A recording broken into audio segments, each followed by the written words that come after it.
এবার পরে আমি জানি তোমরা অনেক অন্যায় পথে যাবে, অনেক কাজ করবে, যে কাজগুলোর মধ্যে তোমাদের গুনাহ হয়ে যাবে।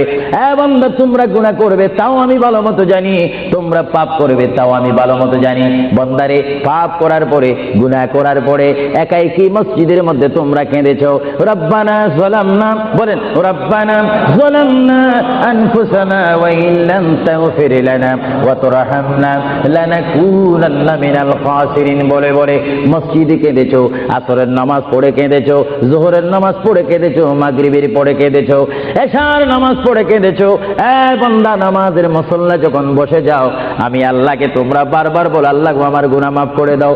তারপরও আমি তোমাদের গুনাহ মাফ করে নেই। তারপরও তোমরা নিশি রাত্রে, মানুষ যখন ঘুমে যায়, তোমার বিবি যখন ঘুম যায়, তোমার ছেলে যখন ঘুম যায়, তুমি নিশি রাত্রে ঠান্ডা পানি দিয়ে ওযু বানিয়ে নামাজের মুসল্লায় বসে তুমি আবার যখন ডাক দাও, রব্বুল আলামিন, পৃথিবীর কোনো মানুষ আমার গুনাহ সম্পর্কে জানে না, তুমি আমার গুনাহ সম্পর্কে জানো। আমি এমন গুনাহ করেছি আমার বিবি জানে না, বিবি গুনাহ করেছে আমি জানি না। আল্লাহ, তুমি সব কিচ্ছু জানো। হে আমার প্রভু, তুমি আমাকে মাফ করে দাও। আমার আল্লাহ বলে, তারপরও যদি তোমাদেরকে আমি মাফ না করি, তারপরও বান্দা তোমরা আমার রহমতের দরজা থেকে ফিরে যাইও না। আমি তোমাদেরকে হুকুম দিচ্ছি, ওয়ালাউ আন্নাহুম ইয যালামু আনফুসাহুম জাউকা, বান্দারে, যদি গুনাহ করে ফেলো, আমার রহমত থেকে মুখ ফিরে তুমি চলে যাইও না। বান্দা, আকাশ পরিমাণ যদি গুনাহ করো, পাতাল পরিমাণ যদি গুনাহ করো, সাগরের পানি পরিমাণ যদি গুনাহ করো, পাহাড় তুলনায় যদি তুমি গুনাহ করো, আমার দরবার থেকে তুমি নিরাশ হইও না। বান্দা, আমি তোমাকে একটি রাস্তা পাঠাই দিচ্ছি, একটি পথ তোমাকে আমি দেখাই দিচ্ছি। সেই পথটি কোন পথ তোমরা জানো?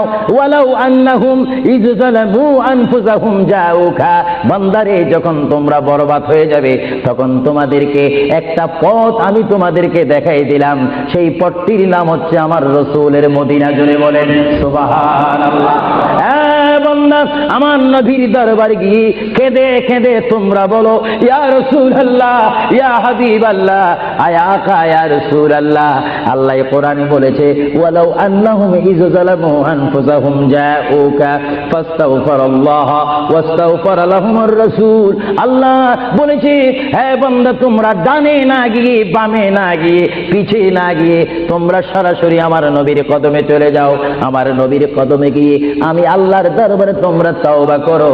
তওবা করতে করতে তোমাদের চোখের পানি যখন বাইর হয়ে যাবে, আর ওই মুহূর্তে যদি আমার বন্ধু যদি তোমাদের জন্য আমার দরবারে সুপারিশ করে, আমি আল্লাহ তোমাদেরকে ওয়াদা দিয়ে দিলাম, গ্যারান্টি দিয়ে দিলাম, আমার রাসূল যদি তোমাদের জন্য আমার দরবারে সুপারিশ করে, সঙ্গে সঙ্গে বান্দা তোমার অতীতের জীবনের কবিরা সগীরা গুনাহ মাফ করে দেব। জোরে বলেন সুবহানাল্লাহ। আরো জোরে বলেন। আমার আপনার গুনাহ মাফ করার জন্য রাসূলুল্লাহর দরবারে যাওয়ার দরকার আছে কিনা? চিৎকার জীবনে আছে কিনা?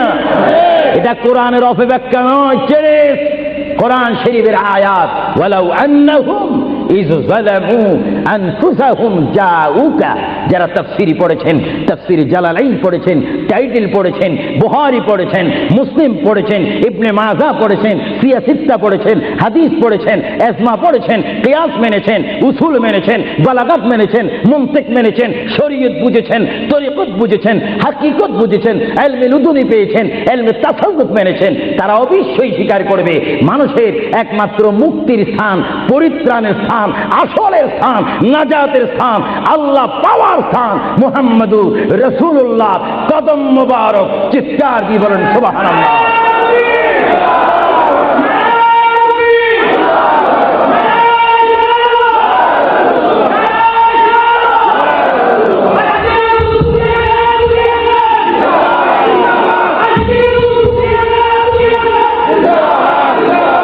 আপনারা সেই রাসূল চান কি চান না?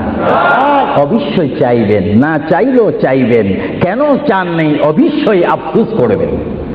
কারণ পৃথিবীতে সন্তান রয়েছে, বিবির জন্য স্বামী রয়েছে, স্বামীর জন্য বিবি রয়েছে, সন্তানের পাশে মা রয়েছে, মায়ের পাশে সন্তান রয়েছে। এটার নাম দুনিয়া। আর দুনিয়াও মাজরাতুল আখিরা। কিন্তু এই দুনিয়া যেই দিন জীবনের সমাপ্তি, বিদায় ঘন্টা বেজে যাবে, সেই দিন সন্তান ইচ্ছা করে মায়ের পা ছেড়ে দিবে, পিতা তার পিতা তার মায়ের সামনে থেকে চলে যাবে, এমনি ভাবে সবাই বিচ্ছিন্ন হয়ে যাবে, সব চলে যাবে, একমাত্র সাথী হবে, আপন হবে, বন্ধু হবে, কবরের সঙ্গী হবে। সবাই বলেন মুহাম্মাদুর, আরো জোরে বলেন না মুহাম্মাদুর। আপনারা সেই রসুল চান কি চান না? সেই রসুলের চরিত্রের মধ্যে উম্মতে রক্ষা পাওয়ার গ্যারান্টি আছে কিনা? একটু দরুদ শরীফ পড়েন, আল্লাহুম্মা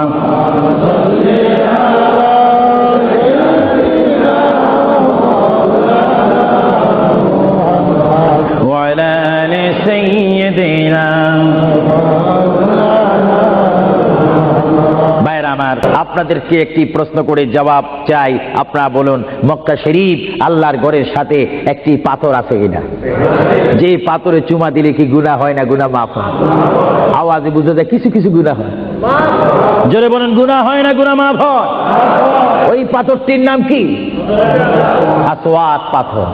মূলত ওই পাথরটি হচ্ছে একটি ফেরেশতা। এখানে চুমা দিলে গুনাহ মাফ হয়।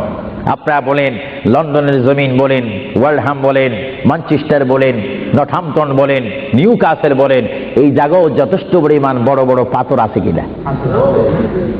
আরো জোরে বলে আছে না? সাগরের পাড়ে গেলে অনেক পাথর দেখা যায় না? কিন্তু পাথরে কোনোদিন কি আপনারা চুমা দিয়েছেন? আল্লাহ আমার গুনাহটা মাফ করে দাও। মক্কা শরীফের পাথরটা একেবারে ছোট, এটা তো দেখতে বড় দেখা যায়, চুমা দিলে গুনাহ মাফ হবে? বরং সেই পাথরে চুমা দিতে গিয়ে দাঁত অ্যাক্সিডেন্ট হওয়ার সম্ভাবনা আছে। কিন্তু আসওয়াদ পাথরে চুমা দিলে জীবনের গুনাহ কি হয়ে যায়? হ্যাঁ, আসওয়াদ পাথর, তোমার মধ্যে কি গুণ, তোমার মধ্যে কি ফায়দা রয়েছে, তোমার মধ্যে কি আকর্ষণ রয়েছে, তোমার মধ্যে কি পাওয়ার রয়েছে, তোমার মধ্যে কি নূর রয়েছে, স্পিরিট রয়েছে, এই পাথর তোমার থেকে আমরা জানতে চাই। পাথরটি জবাব দিবে, আমার ব্যক্তিগত কোনো গুণ নেই, আল্লাহর প্রিয় নবী, দু জাহানের বাদশা নবী মুহাম্মদুর রাসূলুল্লাহ, আমি পাথরের গায়ে চুমা দেওয়ার কারণে কিয়ামত পর্যন্ত যত মুসলমান আমার গায়ে চুমা দিবে তাদের গুনাহগুলি আমি চুম্বকের মতো চষে নেব। জোরে বলেন সুবহানাল্লাহ, বলেন আল্লাহু আকবার। তাহলে মুহাম্মদ রাসূলুল্লাহ যে পাথরে চুমা দিয়েছে, সেই পাথরে চুমা দিলে গুনাহ হয় না গুনাহ চলে যায়? আরো জোরে বলেন, গুনাহ। যদি পাথরকে রাসূল পাক হাত দেওয়ার কারণে পাথরের যদি এত গুণ হয়, এত স্পিরিট হয়, এত গুণগান হয়, আর সেই রাসূলের দরবারে যদি আপনি উপস্থিত হয়ে ইয়া রাসূলুল্লাহ করে ডাক দেন, আপনার গুনাহ মাফ হওয়ার ব্যবস্থা আছে কিনা? আরো জোরে বলেন, আছে কিনা? আমরা যারা এখানে উপস্থিত রয়েছি, আমাদের সকলের জীবনের সাথে সঙ্গে সঙ্গে রয়েছে মওত। জোরে বলুন, কি? মরণ। মরণ মানে নড়াচড়া নাই, কথা নাই, শক্তি দেখাইবার ক্ষমতা নাই, চিৎকার দেওয়ার কোনো আওয়াজ নাই। এটার নাম কি? মওত। আমার আপনার এই বডি থেকে, দেহ থেকে, শরীর থেকে, জিসিম থেকে প্রাণ পাখি চলে যাবে, রূহ। সেই রূহ যখন আমাদের সামনে থেকে, ভিতর থেকে চলে যাবে, তখনই আমাদেরকে ঘোষণা করা হবে মরহুম। একটি নিঃশ্বাস যদি চলে যায়, বাইর হয়ে যায়, আরেকটি নিঃশ্বাস নেওয়ার ক্ষমতা নেই। যে তুই নিঃশ্বাস প্রতি মুহূর্তে, প্রতি সেকেন্ডে যিনি আমাদের মধ্যে নিঃশ্বাস দিচ্ছেন এবং বাহির হচ্ছে, আসতেছে এবং যাচ্ছে, এই নিঃশ্বাস হুকুম মানতেছে কার? আরো জোরে বলুন, কার? হঠাৎ করে যদি বন্ধ হয়ে যায়, পলিসি শেষ, ব্যবসা শেষ, ঘরের সেই সামানা সৌন্দর্য, সেই চেয়ার পালং, সেই স্বর্ণ হীরা মুক্তা পাউন্ড ডলার রিয়াল সব কি শেষ। এসেছেন আপনি, এখান থেকে আপনার বেডে আর যদি মৃত্যু হন, আর ঘরে আপনাকে ঢুকাবে না। 2,000 পাউন্ড দিয়ে ঘর খরিদ করেছেন, সেই ঘরে আপনার স্থান নেই। আপনাকে মরহুম বলে, মৃত্যু বলে আপনাকে ঘোষণা দেওয়া হবে, এই ঘরে তার স্থান নাই।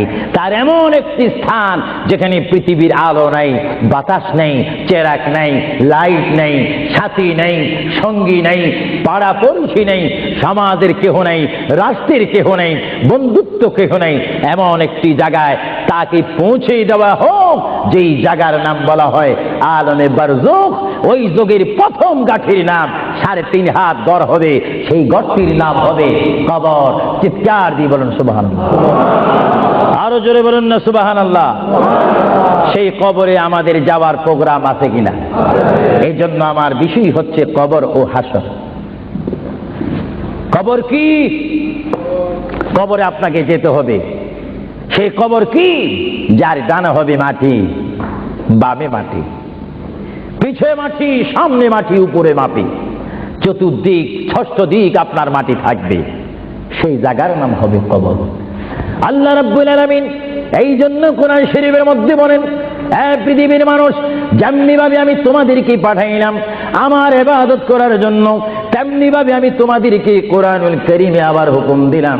আমার ভাইরা বলুন বিসমিল্লাহির রাহমানির রাহিম, ওয়ালা তামুতুন্না ইল্লা ওয়া আনতুম মুসলিমুন।